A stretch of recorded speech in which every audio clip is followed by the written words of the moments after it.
Welcome back. You're listening to The Voice of Russia in London with me, Brendan Cole.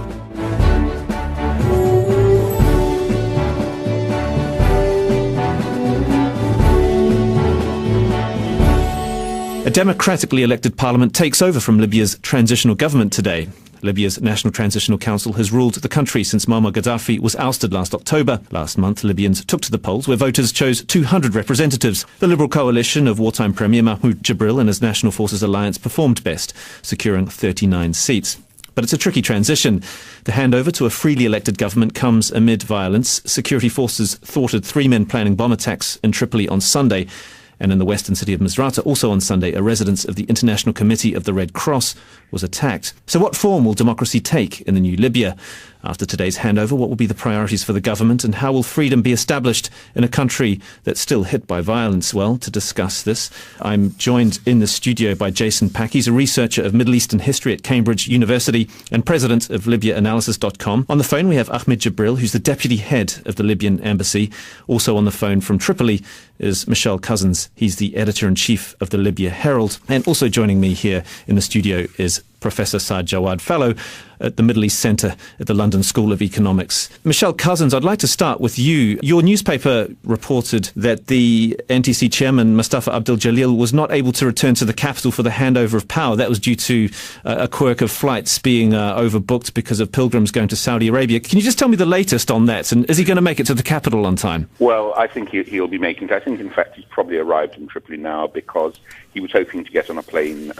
If he couldn't get one last night, he was expecting to be able to get to one this morning. It's 11 o'clock flight, and he had said to a friend that he was just hoping that it wasn't delayed or cancelled. But I'm pretty sure he'll be there. Your newspaper was also reporting this morning that it may not simply be a ceremonial handover of power, that the new National Congress possibly might elect a new leader and 2 new deputies. What more can you tell me about that? Well, the leader that they're thinking of electing is the Speaker of the Congress, the President of the Congress, whatever one wants to call it, but effectively like a Speaker. A lot of members felt that they're coming from all parts of Libya, and to come just for that meeting, for the ceremonial handover, would not be enough. It's Ramadan, of course. We're coming up to Eid. People have got other things on their mind, particularly with Eid coming, they've got other things on their mind. But they felt that they really, having come to Tripoli, all gathered together, that they should do the first thing that needs to be done, which is to elect a leader, a head of the Congress, and 2 assistants.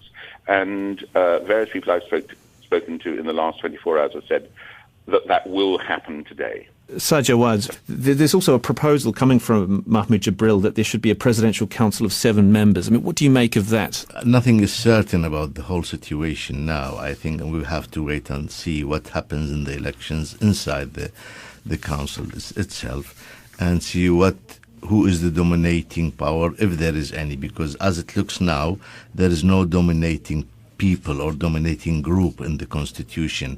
Only 56 seats are determined really by the Jibril and the Muslim Brotherhoods, and the others are, between 2 brackets, said to be independent. I think it will be very difficult to say until we know what sort of groups or affiliation these groups have. They have to elect first the president and 2 assistants or two deputies. They have to elect a committee for the drafting of the constitution, and they have to elect a committee or a transitional government preparing for the next permanent elections. Nothing is certain. Jason Pack, there was some criticism actually that Mustafa Abdel Jalil, who's acting both as chairman of NTC and in effect as head of state, that those roles, those functions should be split in future. What do you make of that? Yes, they've hit the nail on the head. This is a moment very pregnant in possibility. It's not really a question of not knowing the ideological affiliations of the members of the General National Council by having 120 individual candidate seats. It's not really that they're independents, but that they were not chosen from party lists. This means that you have representatives of many different localities in Libya who, by design, have to form coalitions. The GNC requires a 2/3 majority to to pass anything. New coalitions between what are called incorrectly, moderates and Muslim Brothers and different localities from, say, Misrata to the south are going to work together on issues of how a new cabinet will be formed, who will be the leader or president, and also selecting the Constitutional Committee.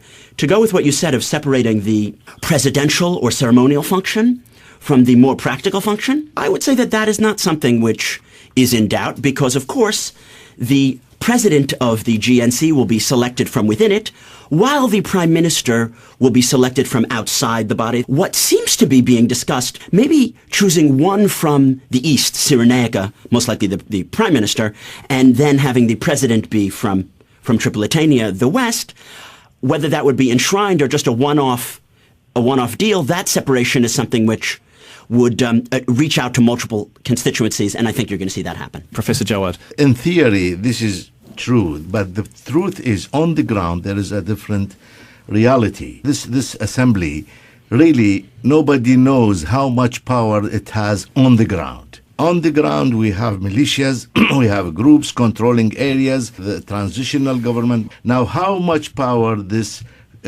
assembly will have on the ground and could control the whole Libyan country? This is the question. Ahmed Jibril, how historic is this for Libya? The election had a very important positive impact on the whole situation in Libya. The elections or the results of the elections enhanced the expectations among the people and raised hope among them.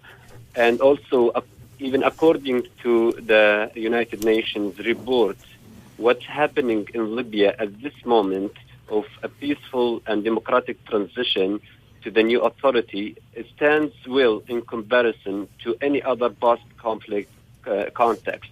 In other words, if you compare Libya to other countries who have gone through, between brackets, civil war, the situation in Libya is unbelievable. What's happening in Libya today have done all what they have agreed upon the constitutional declaration.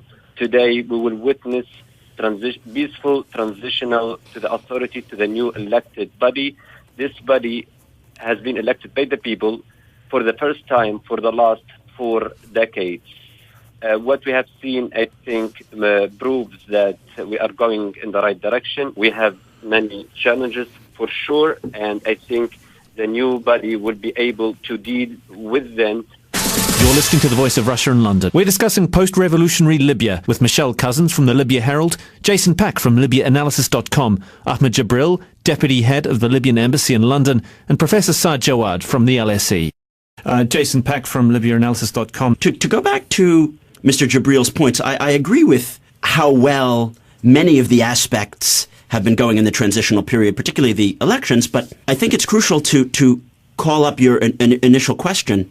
No one does, in fact, know the extent of power that the central government under the GNC will be able to exert. There are many militias on the ground who control most of Libya's territory. Yes, the NTC has done a good job in following its own guidelines in terms of exerting authority, building a national army, building institutions that can actually govern the territory. No one knows how well the GNC will be able to do that. It has some advantages in as much as it's a fully elected body, but that would be the primary question. I'm very glad to tell you the truth. I'm very glad about what's happening in Libya now, the elections, the success of the elections.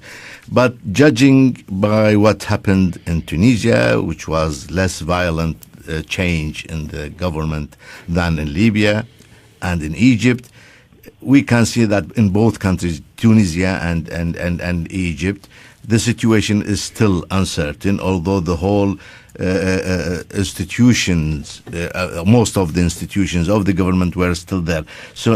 And in Libya, the violent change have changed everything on the ground, and you have brought new system, new institutions, new army, new everything. And it's very difficult for these to settle down in such a short period. The second thing is, I think, any decision in the council, in the assembly, needs at least 133 votes to be passed. With this, percentages of votes are determined. The others are still fluid. Nobody knows. I don't think they are independent, as to say, but it will be very difficult to take very direct decisions. And the most important thing is for those who have been really ruling Libya since the downfall of Gaddafi until now, are they really prepared to leave the power they have accumulated through these months and the last year, and listen to the elected council or obey the orders of the council or the new government? This is the question. I'll turn to Michelle Cousins from the Libya Herald. There's a few points there, but specifically about the two-thirds majority. Is there a concern in Libya that it's going to be quite difficult, at least in the transitional months? I say transitional, we've already had the transition, but in the months to come, of getting anything done? On the two-thirds majority, people have been talking to about this, members of Congress, and they say the two-thirds majority will not be adhered to. They see it as too big a hurdle. I think it'll go out the window by this evening. There is to be a debate about the two-thirds majority. I think it'll be one of the first things they debate. The new Congress can make all the decisions it wants. It's not going to be held by what the NTC decided. It's made that quite clear. And something was mentioned earlier about it having the duty of appointing the 60-member Constitutional Commission. Well, as you may know, just before the elections, the NTC decided to take that role away from the new Congress, and now the Congress is going to take that role back. But the Congress has supreme authority, and they're going to decide lots of things. One of the things they say they're going to decide is whether or not the Prime Minister should be from within Congress or from outside. That's still an open question. They're not going to address that issue of who's the new Prime Minister, who's the new government, probably till after Eid. So one of the things about Libya has been a tremendous success story if you think about it. This was a total revolution. It wasn't like the revolutions in Tunisia and Egypt, which were about changing people at the top. It's the complete system that has gone. It is comparable with the Russian Revolution. It's comparable with the French Revolution in that sense of total overthrow. Now, a lot has happened in such a short period of time, and it is quite remarkable what Libya has managed to achieve in having elections in a very, very short period of time since the revolution. And to have got elections carried out, and unlike in other parts of the world where there's tremendous violence when you have elections, they were peaceful. And at the moment, we have this new Congress. It has legitimacy, unlike the NTC. And the NTC would not make decisions, particularly about disarming various of the militias, which the Congress can and will do. But the issue of security will be addressed. Of that, I'm quite convinced. Ahmed Jibril, I just from the Libyan mission in London, he compares it to the Russian Revolution. Do you feel that's a fair comparison? Definitely, the situation in Libya is different from what has happened in Tunisia and Egypt. Before the international community stood beside the Libyan people, they all had doubt about the Libyan people. Would these people who are not used to democracy, would they be able to form a council or authority to represent them? Would they agree? Would there be a partition in the country? And all this didn't happen. They managed to elect or to support the council, which was spontaneously established in Benghazi at that time, and they supported the council throughout the revolution, or before Tripoli was liberated. All the people around the world, they said we would see a blood bath in Tripoli, and the situation in Tripoli would be chaos. It didn't happen. Tripoli was freed in 3 days, and the life in Tripoli returned as normal as it was before the revolution. Talking about armed group, it's definitely the most difficult challenges faces the new GNC, but they are not in control of all the country or territory in the country, as some of your speakers have said. I think they control, or they're present in Tripoli and surrounding area, but they are not as powerful as some people think. I think all what we need in Libya is an elected body who would take decisions and have this decision implemented. So obviously, Jason Pack, you referred to it just before, the difficulty of controlling the entire country. But there is confidence that that can actually happen. There's great hope. On these issues, I'd have to defer to what's going on the ground to Mr. Cousins, who, along with Sami Zabtia, in creating the Libya Herald, has become the most knowledgeable focalizer in the English language of what's going on the ground. From my kind of more bird's-eye perspective, having only been to Libya twice in the last year, I see that the NTC has passed the buck. They didn't take those difficult decisions. The paradigm I like to use is the center and the periphery. In Libya, the periphery is always strong and the center is weak. That was even true under Gaddafi. It was true under the monarchy of Idris. And now it's more true after the revolution. The center is weak and can't control the different peripheries in Misrata, in Zintan, and in the federalist movement in the east. Hopefully, this new legitimate body is not going to just pass the buck and say, well, we don't want to bother anyone. We don't want to disappoint people. You know, we'll let the militias do this. We'll let the local areas control their sinecures and do local corruption. Hopefully they're going to take super difficult decisions. I don't think it's going to happen overnight. The idea that all of a sudden, magically, the GNC, once they solve these internal questions, is going to assert the writ of their authority. No. You know, slowly, shwai shwai, as we say in Arabic. Incrementally, the great success of the elections is that legitimacy is vested in the center.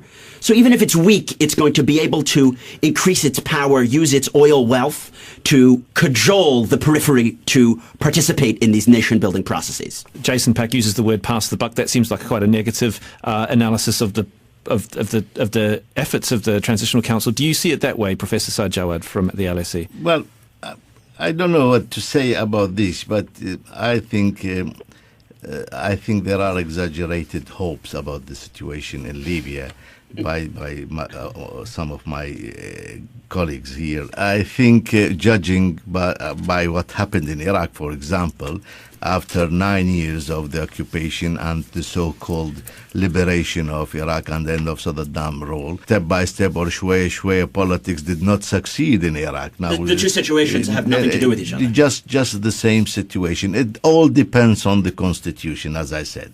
Once the constitution is drafted, once we have a look at the constitution, how much power the center is giving to the peripheries, how much power has the center, how the peripheries would accept the constitution and translate it, would they would like to have more powers to deal with their own issues. These things will determine the future of Libya. Talking about the constitution that you've referred to, Michelle Cousins, editor-in-chief of the Libya Herald, what's going to be the focus of the constitution? Most people that I've talked to seem to want a parliamentary democracy. There is certainly, it's not going to be a presidential system. Nobody wants to go back to a system where one person is and all his cronies around him are deciding what happens. There are one or two people. For example, the Union for Homeland would like to see the French system brought into Libya, but on the whole, it's not supported. There has been some talk about appointing now a presidential council to be the equivalent of the head of state, not the head of Congress. And there was talk indeed about appointing an interim head of state. The members have said no to that because that's an issue for the Constitutional Commission to decide, and they don't want to preempt it. And secondly, there will be strong decentralization. Now, the word federalism causes lots of problems in Libya at the moment.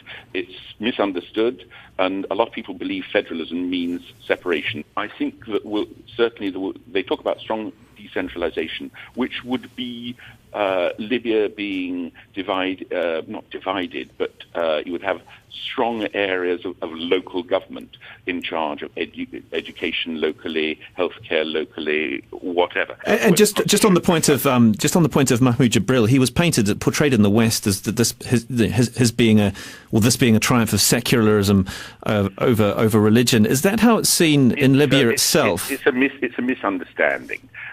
How much of a liberal figure is he? That's a good question. He's prepared to do a deal with the Brotherhood at the moment to get into power. He and the Brotherhood are now talking together, having been arch enemies, because they've realized they can't separately take power, so best take power together. The idea that any of the parties are secularist in the Western concept is a misnomer. all parties know that Libya is a Muslim country. Islam is part of the culture of the country, and that will be reflected in the constitution. It will be reflected in the law. It will not be a Sharia state such as you have in Saudi Arabia. I'll turn to Ahmed Jibril from the Libyan mission in London. In a way, the way the West has reported this revolution and subsequent election is in terms of secularism, most Libyans would not be comfortable with the idea of a secular country, would they? First of all, I think it's a misconception to think of the future of Libya or to link the future of Libya for one person, either Mahmoud Jibril, with all the respect and all appreciation for the role he played in the revolution. The Libyan people, I think, are very, very clear. They are not for a secular state, but also they are not for a very religious state. They are very moderate people. Almost 100% of the people are Muslim, and they are not going to support religious groups like the Islamic Fighting Group, who formed Al-Watan Party and lost completely in the elections, but also they are not going to support a secular group. So I think the picture is very clear for the Libyan people. It will be a moderate Islamic country like other countries in Turkey or Malaysia. Jason Pack, well, the rhetoric of religion was, wouldn't say absent from the election campaign, but it was on the back seat. Do you see that kind of language emerging a bit more in the months to come? And the Western discourse about Mahmoud Jibril as a secularist, or conversely that Abdul Jalil wanted to have a total Sharia state, is irrelevant. There's enormous consensus on these issues in the ground in Libya. I don't see them as important. If Jibril and forces like Ali Tarhouni associated with him would achieve more power, they're going to appoint technocrats in the cabinet who are going to be concerned with implementing liberal or neoliberal economic policies, and they're willing to govern socially and compromise on those issues. The super key issue in Libya is not the religious one. It's what Mr. Cousins has mentioned about how decentralization without federalism will come into being, how much power will be devolved to local bodies, and then if too much power is devolved, can there be coherent infrastructural building? Because it's not that Libya was destroyed by the revolution, it's rather that Gaddafi never built Libya. It never had coherent institutions. It never had a national infrastructure. And they're sitting on tremendous potential, not only in oil wealth, but in over 200 billion in sovereign wealth abroad. And the Libyan people have great optimism.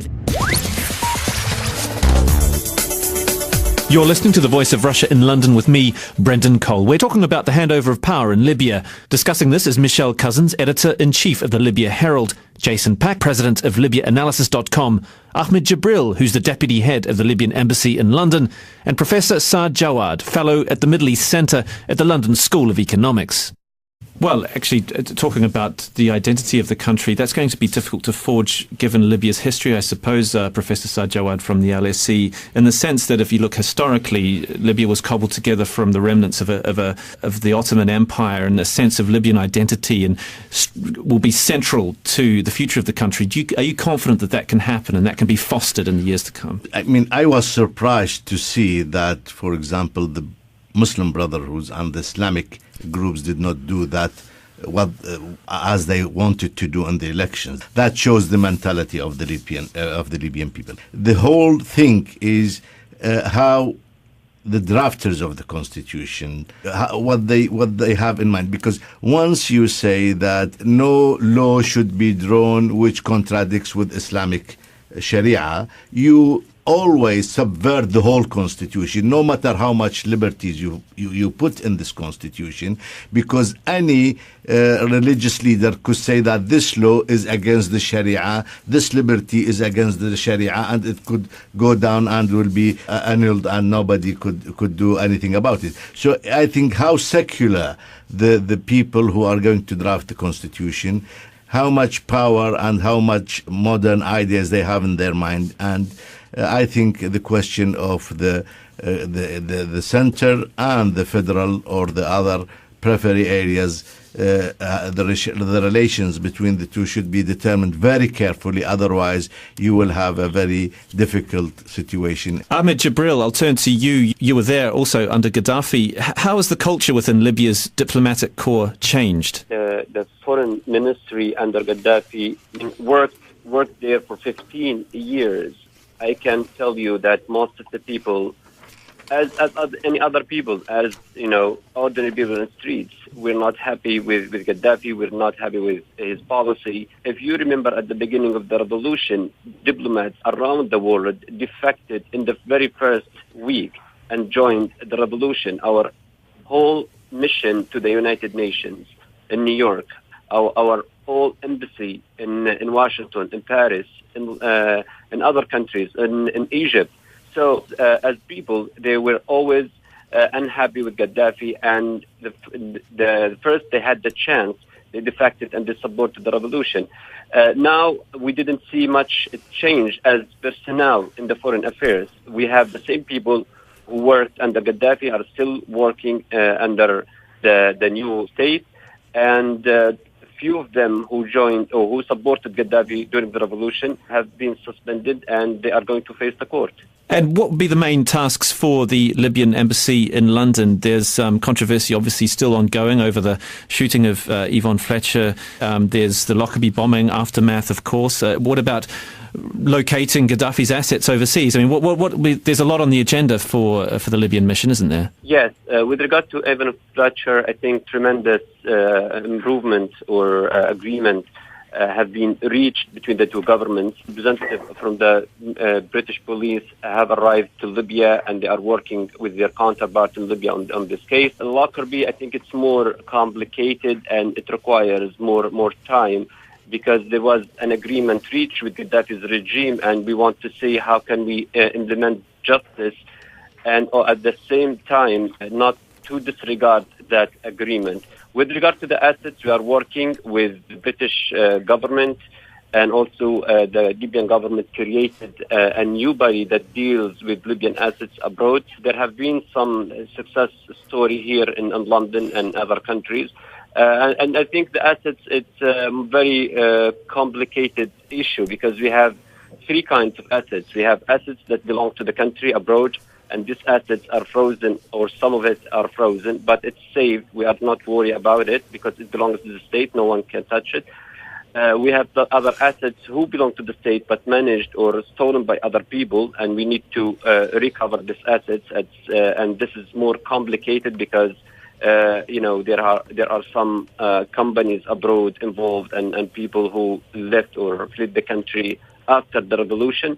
The third one is assets belong to some Libyan officials who also left the country, and we believe these assets are unlawfully taken from the Libyan people, and we also need to work with other governments to recover this asset. Michelle Cousins, Editor-in-Chief of the Libya Herald.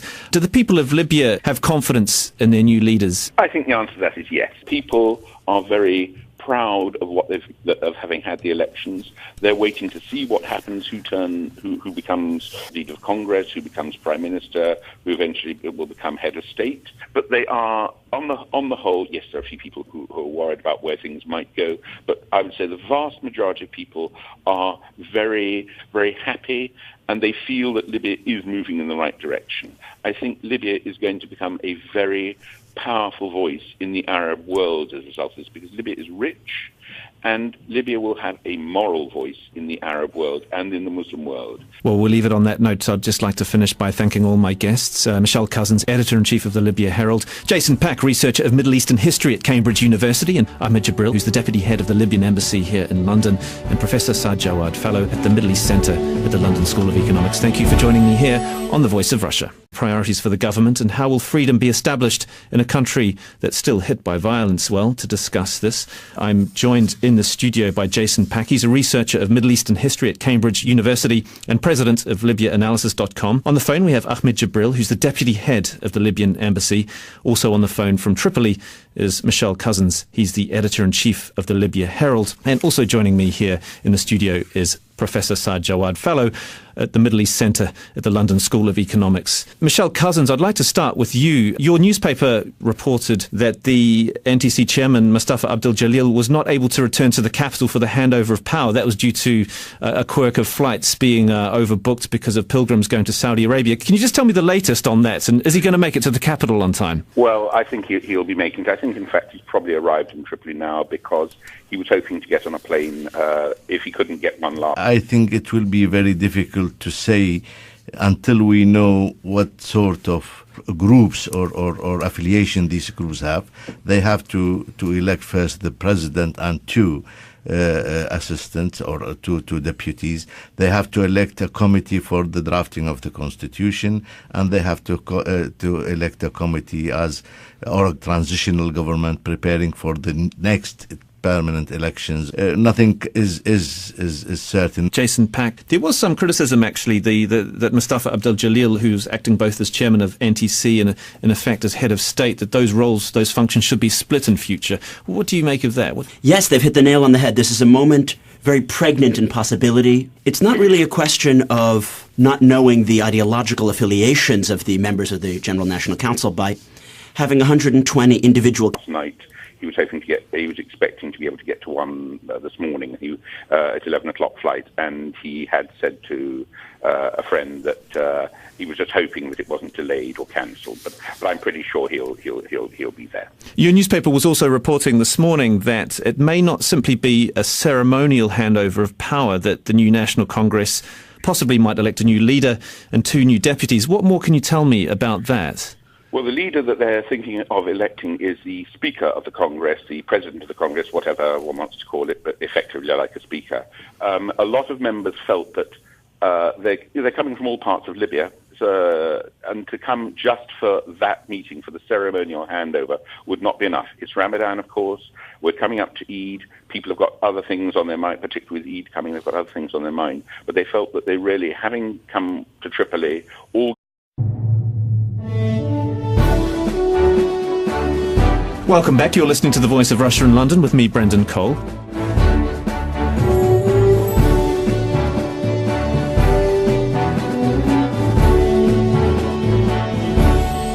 A democratically elected parliament takes over from Libya's transitional government today.